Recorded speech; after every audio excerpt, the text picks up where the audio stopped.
All right, so uh, you're thinking about diving into the world of antique furniture reproduction, and you've got that big interview coming up. We're here to help you get ready. Yeah, it's like we're in your workshop with you, helping you prep. Yeah, exactly. Think of this deep dive as your pre-interview workshop. We're using these awesome RoleCatcher insights to help you answer those common questions. Not just answer them, but Yeah. answer them like a true artisan, you know? Right, like you really know what you're talking about. Yeah, exactly. We want your passion to shine through. Speaking of getting an edge, I've got to mention this thing about RoleCatcher. I find it super helpful. What's that? Their AI can actually analyze those job descriptions. You know those long ones that they give you? It's like it's reading between the lines, decoding a secret message. It's true. It's like having a backstage pass to what the hiring manager's really thinking. Right. It can like pinpoint those things they're looking They for. can even tell you what skills to highlight on your resume, so you stand out. It's like having a coach in your ear saying, "Shh." They really want someone who knows French polishing. Make sure you mention that. Exactly. And then there's their Copilot feature. It's like AI, but it helps you tailor your answers to the specific job. Even gives you feedback, so you sound like a total pro. I love that. So let's dive into those common interview questions. Armed with all this role catcher intel, the first one's a classic. Tell us about your experience working with antique furniture. It seems simple, right? Yeah. But it's your first impression, your opening act. Capture their attention. Don't just list jobs you've had. Right. Tell a story. What got you into this? What makes your experience unique? Did you restore a family heirloom? Mm. Or like find a hidden maker's mark on a piece? Ooh, yeah, a good story that shows your passion. They might ask follow-up questions too, like what's the oldest piece you've worked on, or what restoration are you most proud of? I like those. Yeah, you can show off your knowledge, talk about wood types, historical periods, those special techniques. Okay. Question 2. Can you walk us through your process for reproducing an antique? It sounds kind of step by step, but I'm guessing it's more than just listing steps. Oh, for sure. They want to see your craftsmanship, your approach, how you solve problems. It's like you're explaining it to another expert. Exactly. What special techniques or tricks would you share? Maybe you've got a way to make sure it's super accurate to the original, or a unique way to find those period-appropriate details, Yeah. like a hardware. Yeah, and they might ask, what do you do if you find damage? Or a hidden part of the construction, something unexpected. Oh, that's good. They want to Yeah. see you think on your feet. Okay, here's the one we all dread. Can you discuss any challenges you've faced when reproducing antique furniture? Don't freak out. Everyone has challenges. It's all about how you handle them. Right. Pick an experience that shows how you can bounce back, solve problems, and learn from your mistakes. The RoleCatcher Guide has a good tip for this one. What's that? They might ask, how have you improved your process based on past challenges? Well, that's a good one. Shows you're always learning and growing. Before we move on, let's zoom out for a sec. The RoleCatcher Career Guide has some interesting stuff about the pros and cons of this career. Yeah, it's not all sunshine and roses. It's demanding. Takes years of training. You're working with fragile, valuable things, lots of pressure. But you're also creating something beautiful and lasting. Right. There's a real connection to history, Yeah. and the demand is high. But the guide also says something kind of cool. What's that? A lot of the skills you learn doing this, they can be used in other careers too. Like what? Problem solving, attention to detail, historical research, even project management. All valuable stuff no matter what you do. All right, back to the questions. Number 4 is, how do you ensure your reproductions are high quality and accurate? Time to shine. Let your craftsmanship take center stage. Don't just talk about good materials. Paint a picture with your words. Talk about how you choose the wood, your favorite tools, those finishing techniques. Make them feel your dedication to authenticity. Ooh. Like maybe how you find antique hardware, or hand-carve those tiny details, or even recreate those imperfections that make antiques so unique. I bet they might ask, can you give me an example of a time you had to make a tough decision to stay historically accurate, even if it took more time or cost more? Exactly. Shows you're committed to the craft. You're not just building furniture, you're honoring a legacy. Okay, next question takes us out of the workshop a bit. Can you discuss any experience you have working with clients or customers? They want to know you can communicate, understand their needs, and manage expectations. Think about a time you had to explain something complicated to a client or deal with a tricky request, maybe even a disagreement. The RoleCatcher Guide even gives a potential follow-up. How do you balance respecting a client's wishes with staying historically accurate? The diplomat and the craftsperson. It's a skill you learn over time. Okay, let's talk about wood. Question 6. Can you discuss any experience you have working with different types of wood? Seems simple, but I bet there's more to it. Oh, yeah. It's about showing off your knowledge of materials. Like how? Talk about the properties of each wood, why you'd use walnut for one project but mahogany for another, how the grain affects your carving. It's like speaking the language of wood, understanding its personality. They might ask about sourcing. What are your thoughts on using reclaimed or sustainably sourced wood in antique reproduction? Shows you're thinking about the environment, which is important. Okay, we've covered a lot, but before we go any further, let's take a little detour and imagine the work environment. What's it like to be an antique furniture reproducer? Ooh, I like this.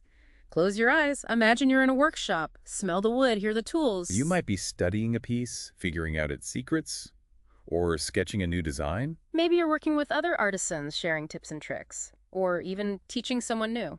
And there are those quiet times, just you and the wood, creating something beautiful and lasting. It's a cool mix of challenges and rewards, where history meets creativity. Ready to get back to those questions? Yeah, bring them on. Okay, so back to the questions. This next one's about keeping up with the times. How do you stay up to date with trends and developments in the antique furniture reproduction industry? It's like they're saying, are you still learning or are you stuck in the past? Yeah, they want to know if you're curious, trying new things, maybe even adapting old ways for today's world. So don't just say, I read magazines. Right? Get specific. Like, what are those niche publications you love? Online forums where you chat with other artisans, maybe a conference you went to that sparked a new interest. Ooh, yeah, like maybe you went to a conference and now you're obsessed with 18th century marquetry. Love it. And speaking of showing off what, they might ask, what's a recent trend in antique reproduction that you're excited about? And how do you see it impacting the field? Ooh, good one. It's your chance to be like, I'm not just skilled, I'm also forward-thinking. Right, like maybe you're trying out eco-friendly finishes or using reclaimed wood. Ooh, that's a good one. Shows you're aware of the world changing, even in a traditional craft. Okay, question 8 takes us back to that balance. How do you balance the demands of quality and efficiency in your work? It's a tough one. It is. It's like you can't rush quality, but you can't take forever either. Exactly. So how do you approach this in your own work? Well, think. Do you have a system for getting things done? A way to make things faster without sacrificing quality? Yeah, you could talk about that. Or if you found ways to use technology to help, like maybe you've got a special jig for dovetail joints or a really organized system for your finishing supplies. I bet they'd love to hear about that. It shows you're thinking about all the details. Yeah, and they might even ask, can you describe a time you had to adjust your process to meet a deadline without sacrificing quality? It's all about being flexible and finding solutions. Right. Okay, number 9 moves into leadership. Can you discuss any experience you have managing a team of furniture reproducers? Even if you haven't been a manager, think about times you've led a project, mentored someone, worked well in a team. It's about showing you can communicate, delegate tasks, motivate people, handle those tricky situations that come up when you're working with others. The RoleCatcher Guide suggests using the STAR method: situation, task, action, result. It helps you tell your story clearly and show those positive outcomes. Like you're the hero of the story. Right. But instead of furniture, it's your leadership skills on display. They might ask, what's your leadership style, and how do you motivate a team to achieve high-quality results? It's your chance to show what you believe in and how you inspire others. Okay, last question from the RoleCatcher Guide. Can you discuss any experience you have working with designers or architects to create custom reproductions? This is where design and craft come together. It's like speaking two languages, design and woodworking. Exactly. Think about a time you had to work from someone else's drawings, maybe there were some technical challenges, or you had to figure out the best way to make their vision a reality. It's all about collaborating. I bet they'll ask, how do you ensure clear communication and manage expectations when working on a collaborative project? Because things don't always go smoothly, especially with creative people. Yeah, it's about those people skills, understanding different points of view and making sure everyone's on the same page. Wow. We went through the whole RoleCatcher interview guide. We did. It's amazing how much is packed into those questions. I know. And we learned a lot about the craft itself, too. Absolutely. We talked about the passion, the challenges, the skills, the artistry, and even how the field is changing. But before we wrap up, let's go back to something we talked about earlier.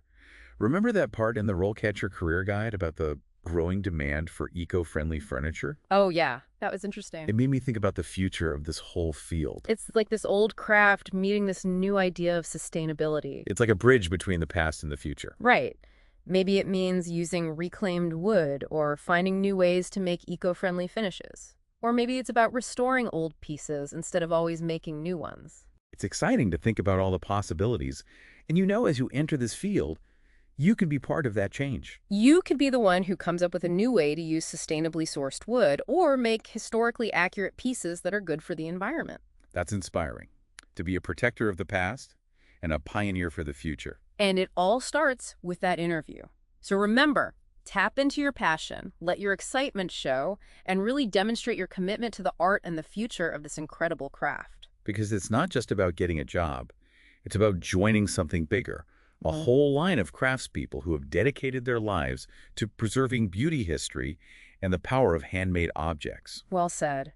And remember, even if you end up doing something else, the things you've learned here will help you. Being dedicated to quality, always wanting to learn, and having a passion for making something meaningful, those are things that will make your life better no matter what you do. That's a great way to put it. So go into that interview with confidence, knowing you're not just prepared, you're inspired. And who knows, maybe someday we'll be looking at a piece you made and marveling at its beauty, its history, and the story it tells. It's really cool to think that by getting ready for this interview, we've also explored this whole world of antique furniture reproduction. Yeah, it's like we've gone on a journey through history and craftsmanship. And remember that thing we talked about? The growing demand for eco-friendly furniture?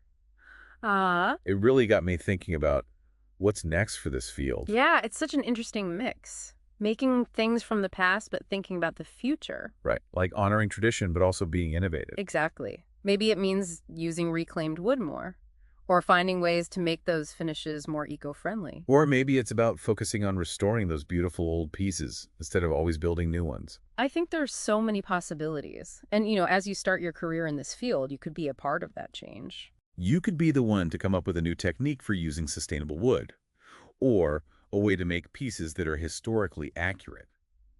A&D, good for the environment. Now that's something to be proud of, being a protector of the past and a pioneer for the future. It all comes back to that interview. So when you're getting ready, remember to let your passion shine through. Show them you're committed to the art and the future of this amazing craft. Because it's more than just getting a job. It's about becoming part of something bigger. Joining all those skilled craftspeople who have worked so hard to preserve beauty history and the power of handmade things. I love that.